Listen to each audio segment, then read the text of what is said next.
Ooh. And now. That's fun. Talk and rock. The Big Dumb Fun Show. You're listening to the Big Dumb Fun Show featuring Chip's Money Tips. Check it out, chipsmoneytips.com. You know, I like the fact that he came out and he said, you know what, I'm not a financial advisor. I'm not a financial expert.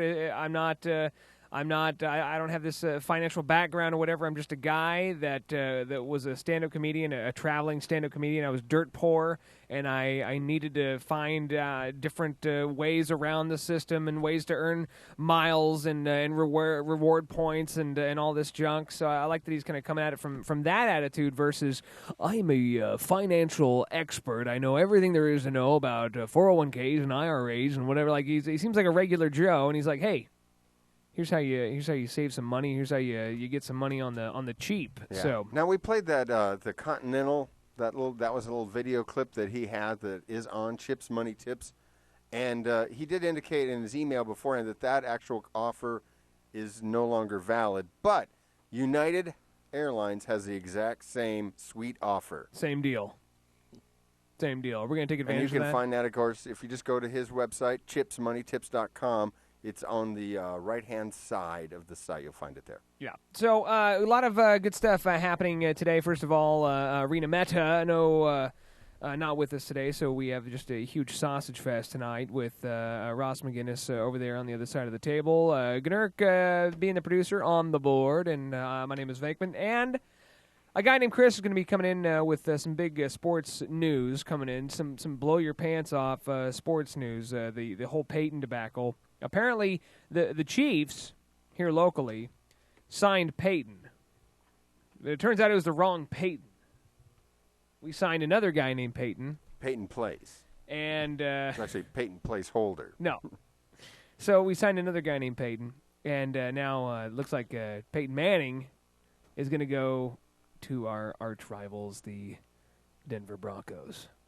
Oh, I thought you were going to say St. Louis. No. So we'll find out more information and get Chris's idea about all of this news with sports with a guy named Chris. And you know, have you seen the video online or with the KONY? Have you had a chance to watch this 30-minute documentary? Because now we know what to do.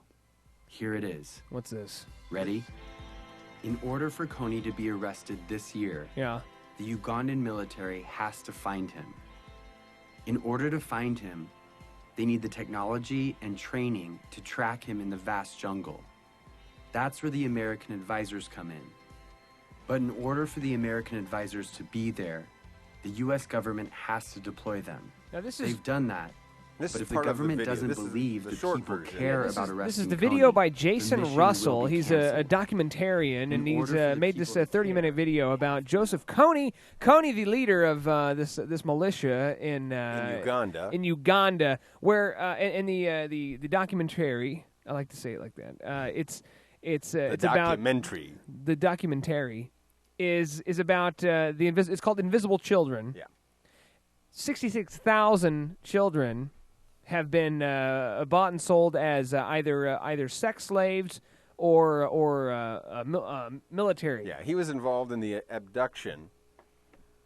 Kony was Joseph Kony, as a rebel leader of 66,000 children. This is all on Wikipedia. If you look up Joseph Kony, and basically making them either child sex slaves or child soldiers fighting there in Uganda. Now, in 2008 or so, it says that Bush signed something into law. You know, he tried to get the ball rolling on how to try to stop this kind of stuff.